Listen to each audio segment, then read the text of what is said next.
បាទហើយនេះគឺជាសកម្មភាពបងប្អូនសាលាបឋមសិក្សាគុកច័ន្ទចុះមកសុភាពុកម៉ែបងប្អូនទាក់ទងទៅនឹងសុខភាពអនាម័យបាទការលាងសម្អាតដៃជាមួយសាប៊ូហើយនឹងទូអំពីការប្រើប្រាស់បន្ទប់ទឹកអីហ្នឹងណាត្រូវការពារកូនដោយរបៀបណាពេលកូនទៅសាលារៀនឆ្លើយមកឆ្លើយអត់រួចទេដឹងនេះតែចេញទេដឹងបាទយ៉ាត់ចាញ់បងប្អូនណាក់តូចកាំនេះអុយទឹកដល់ហើយកុំពេកមុខពេកអត់អីទេបាទមានអ្នកចូលរួមច្រើនមែនទែនបាទកន្លែងហ្នឹងនេះច្រើនលោកគ្រូអ្នកគ្រូគាត់មកសម្របសម្រួលបាទហើយបាទការងារខ្ញុំគឺមានតែប៉ុណ្្នឹងឯងខ្ញុំចុះមកតាមសាលាខ្ញុំចុះតាមសាលាបាទហើយមកគេមកក្រុមហ្នឹងទៅហើយមកខាងនេះគឺមកក្រុមនេះទៅបាទស៊ូដល់ណាហើយដល់សំណួរទី3បាទសំណួរទី3ហើយតាឥឡូវសំណួរបន្តបន្ទាប់ទៀតស៊ូថាម៉េចទៀតសំណួរទី1ស៊ូពីអីហ៎តើថ្ងៃពុកម៉ែបងប្អូននៅណាបាទតើរាល់ថ្ងៃពុកម៉ែបងប្អូនមានបន្ទប់ទឹកប្រើប្រាស់ហើយនៅមានប្រព័ន្ធអនាម័យប្រើប្រាស់ហើយនៅសំណួរទី2អីគេតើពុកម៉ែដឹងទេថានៅក្នុងលិមួកមានអ្វីខ្លះហ្នឹងហើយតើពុកម៉ែដឹងដែរទេថានៅក្នុងលិមួករបស់យើងនឹងមានអីខ្លះបាទសំណួរទី3តែម៉ែដឹងទេថានៅរដូវក្តៅត្រូវការពារកូនដោយរបៀបណានៅពេលកូនទៅសាលារៀនបាទនៅរដូវក្តៅនោះត្រូវការពារថែរក្សាកូនដោយរបៀបណាសំណួរទី4શુંថាម៉េចមិញតើការសត់ទឹកត្រូវធ្វើដូចណាការសត់ទឹកមិញសត់ទឹកមានន័យថាអត់សូវសម្បូរទឹកប្រើមែនបាទហ្នឹងហើយយើងត្រូវធ្វើដូចម៉េចតោះឥឡូវឆ្លើយទាំងអស់មានប្រមាណសំណួរមាន7សំណួរបាទទាក់ទងនឹងសុខភាពអនាម័យផ្សេងៗបាទទៅណាជាបន្តដើម្បីសម្រួល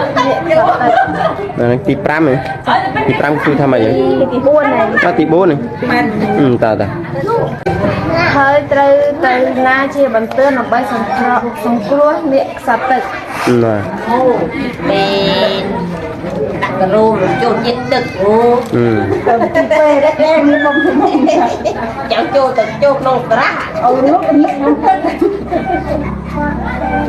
នោះនេះអង្គុយនោះគេសភារួចនៅនេះរួចហើយ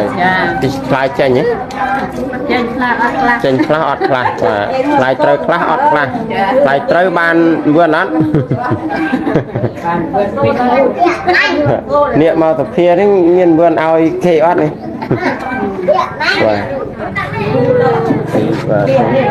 បាទមានពុកម៉ែបងប្អូនមកចូលរួមច្រើនកកនៅកន្លែងនេះលោកបងប្អូនមានតាំងពីផ្ទៀងគេហៅថាกระดาษពិឆាតបាទដើម្បីស្វមនឹមនៅកម្រងសំណួរផ្សេងៗហ្នឹងទីតងសុខភាពអនាម័យចែកជូនដល់ពុកម៉ែបងប្អូនបាទហ្នឹងមិនមែនពួកគាត់ជាជំនាញខាងពេទ្យខាងសុខភាពអនាម័យអីទេគឺជាកិច្ចការងារបាទដែលសាលាបង្ហាត់បង្រៀនបាទបណ្ដុះបណ្ដាលឲ្យគាត់ហ្នឹងទី1ទីតនឹងភាពក្លាហានបាទគាត់ហ៊ានចុះភូមិចុះជួបជាមួយនឹងពុកម៉ែបងប្អូនអីចឹងទៅបាទនោះគឺសាលាគេបណ្ដុះបណ្ដាលអញ្ចឹងបាទទំនួលទី5ថាម៉េចយេស៊ូថាម៉េចមិញបាទអាសំណួរណាទេគេអត់អូគ្រូនេះគឺថាតើពុកម៉ែធ្វើយ៉ាងណាចំពោះបរិស្ថានជុំវិញផ្ទះឲ្យស្អាតដូចជាមានសម្រាមនិងភក់ជ្រឿមបាទតើត្រូវធ្វើយ៉ាងណានៅពេលដែលបរិស្ថានជុំវិញហ្នឹងជុំវិញ គេឋានជំវិញសាលានោះមានភក់មានជ្រឹមមានអីច្រើនអញ្ចឹងទៅគឺធ្វើយ៉ាងណាបាទ ហើយលើដំបូលអាចមានរបៀបបាញ់និងខ្យល់តើពុកម៉ែត្រូវធ្វើដូចដាច់ដើម្បីការពារនឹងទីបាញ់និងខ្យល់ បាទស្ដាប់សំណួរបងស្រីបានទេ ទូតាម៉េច ស៊ូថាម៉េចមែន ពេលភ្លេងក៏ខែលើដំបូលអាចមានរន្ទះបាញ់និងខ្យល់តើពុកម៉ែត្រូវធ្វើដូចម្ដេចដើម្បីការពាររន្ទះបាញ់និងខ្យល់ សំណួរទី7សំណួរចុងក្រោយបាទហើយនឹងបាទ កុមារមិនឆ្លងកាត់ការអប់រំការសិក្សារឿងឲ្យខ្លាចជាអ្វី lại nhìn cái gì mua rồi lại hiện ra đó ខ្លាចមិនទៅបាទមិនអត់បែរមុខមកនេះកាមេរ៉ាមិននេះនេះគេហៅនឹកភូមិអីគេនេះ cục chàng ភូមិកុកច័ន្ទឃុំ không đàn rôn ឃុំដានរុន hết sim riệp ស្រកស៊ុនគុំខាត់ជំរាប ប្រាប់អស់ហើយទៅបាទអរគុណសម្រាប់ការចូលរួមធ្វើសម្ភាសបាទជាមួយនឹងបងប្អូនដែលជាសិស្សានុសិស្សមកពីខាងសាលាកុកច័ន្ទបាទគេស្អាតៗគេមានឈុតគេយូនីហ្វមគេស្អាតៗណាបាទយូនីហ្វមនេះមកកាផ្លេប្រហែលបាទ 20000 បាយ មកកាផ្លេប្រហែល 20000 បាយ 28000ហើយកាត់នៅណា នៅសាលា បាទកាត់នៅណាកាត់នៅណា នៅសាលា នៅសាលារៀនកុកច័ន្ទបាទកាត់នៅសាលារៀនទាល់តែម្ដងឃើញស្អាតៗហើយបើផ្សិនជា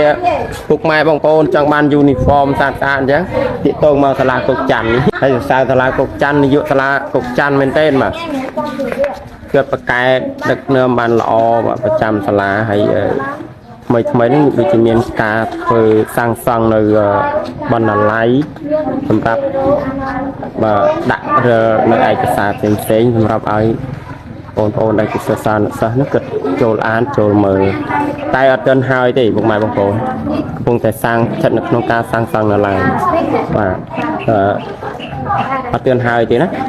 ពីទើបតែចាប់ដើមដំបូងក្តៅហុយមានន័យថាអត់ទាន់មានថវិកាគ្រប់គ្រាន់ទេណា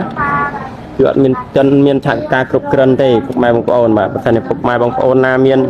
ចិត្តសប្បុរស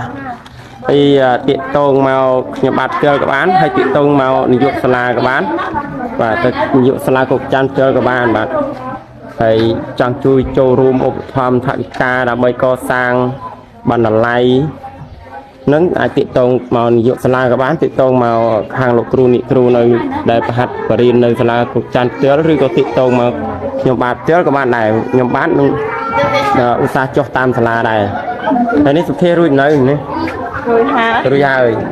នេះផ្សេងលឿនណាឥឡូវអស់នៅគឺយើងអស់នៅហ្នឹងហើយអរគុណច្រើនពីយើងអរគុណលោកគ្រូនិគ្រូដែលបានដឹកនាំក្មេងៗចុះភូមិបាទទាក់ទងសុខភាពអនាម័យផ្សេងៗ